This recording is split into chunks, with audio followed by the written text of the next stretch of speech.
Right, so I've got something really cool for you today. I found these old pieces of copper.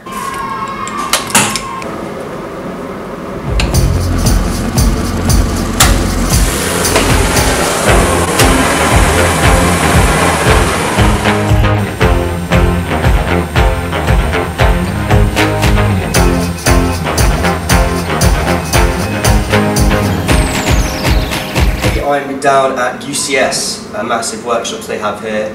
I want to say a big thanks to Nick, who runs these workshops, for letting me come down and fiddle around. Thanks very much for having me, Nick. Really appreciate it. It's okay, Jack. Thank you.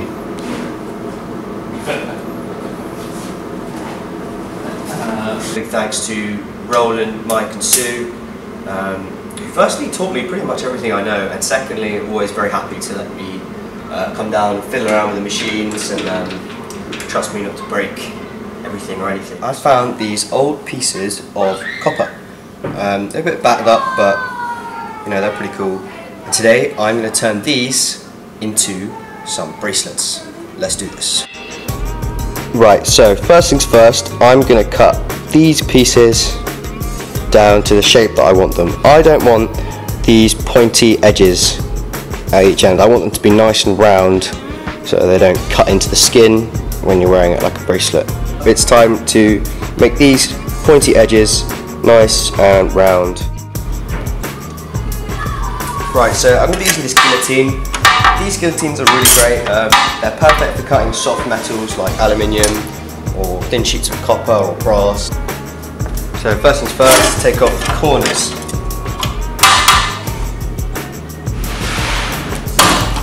Just doing this fairly roughly. Doesn't really matter too much. I'm going to file this down at the later stage anyway. Cool. There you go. You can see corners have now been removed.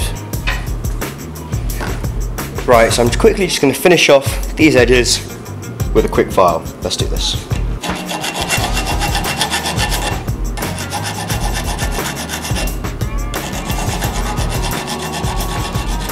I've got the workpiece nice and low in the vise. I'm using soft jaws to protect my metal from the jaws of the vise.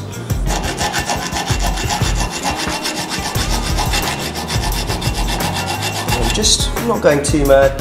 I'm just taking any sharp corners and rounding off that edge, as you can see. So I'm going to flip this round.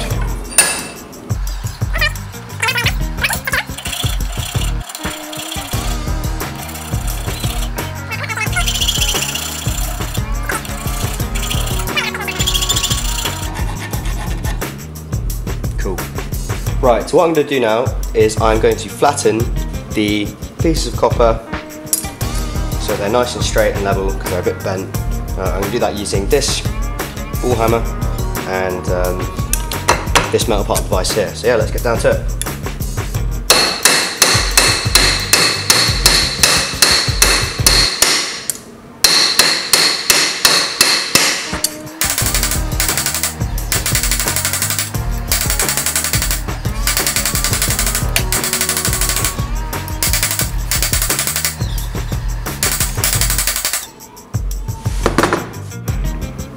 Awesome, so that's nice and flat now, and we are ready for the next step.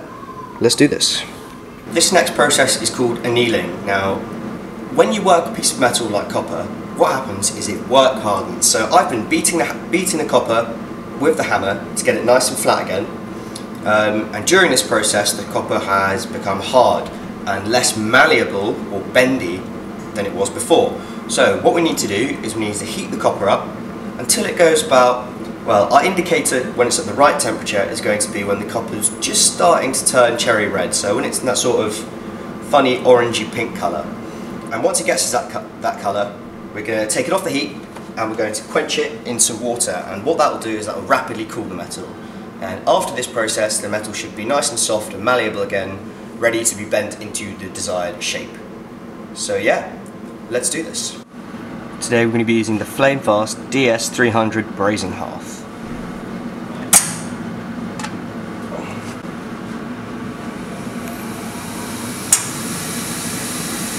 So, a word to the wise, obviously what I'm doing here is very dangerous. I've got my heat-proof gloves on, and I'm being very careful. I've got a screen behind me to make sure that I don't turn around and set anyone on fire.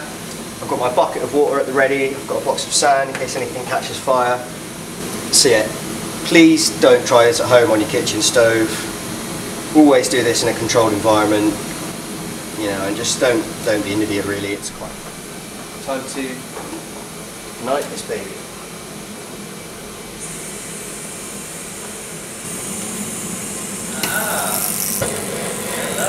Hello Sam, how's it going? That's fine, don't worry. That's good. I like the improv stuff. How are you? You alright? Yeah, good.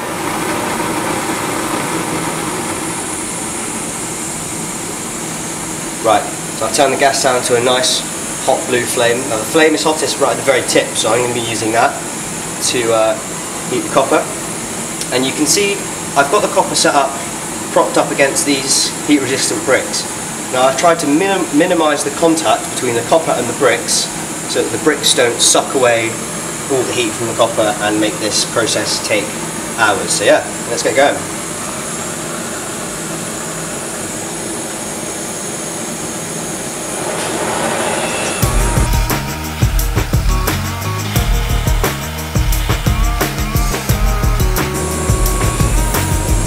Here you can see the copper starting to change colour, it's oxidising. That's the copper reacting with the air.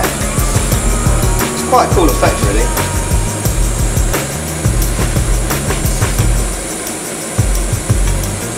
So I'm continually moving the heat to make sure I get an even, copper starts to heat evenly.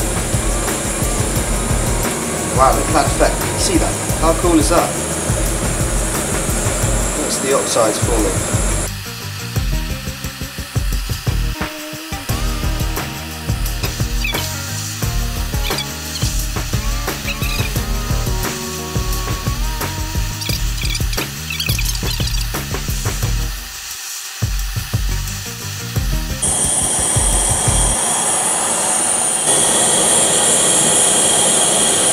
Awesome. Right, I think we're there. Let's get this quenched. So I've got my tongs, bucket of water ready, and there we go. So now we're going to leave that in there for a little while to cool down. Right, so let's get this up. Here we are. Here is our quenched piece of copper. Oh, that's much better. See, this is now really nice and flexible again, whereas before it was really, really, really tough and hard to bend, but that has worked an absolute treat. Very happy. It's the king of the workshops himself over there. This is my favourite implement. I can use the dustpan and brush, that's what we're good for. Cool, so I've got my now nice malleable piece of copper and I am ready to start beating it into shape.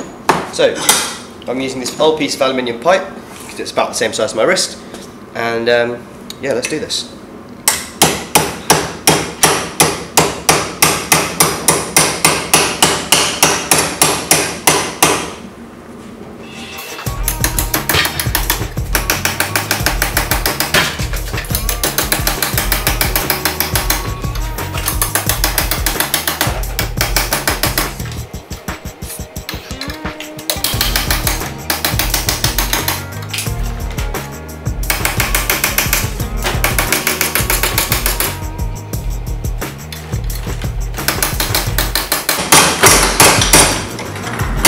So again, while I'm beating this will be work hardening the copper again. But this is actually advantageous to me because once I've got it into the right shape, I don't want this to change and bend anymore. I want it to hold its shape. So the work hardening is going to be useful for this as its new life as a bracelet.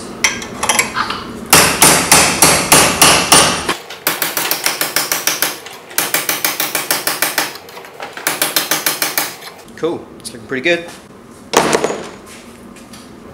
Right, so after a bit of beating with the hammer, the copper bracelet is pretty much done. Now I've just got to finish it up as I would like, and quite like the tarnished look, so I might keep it like that, you know.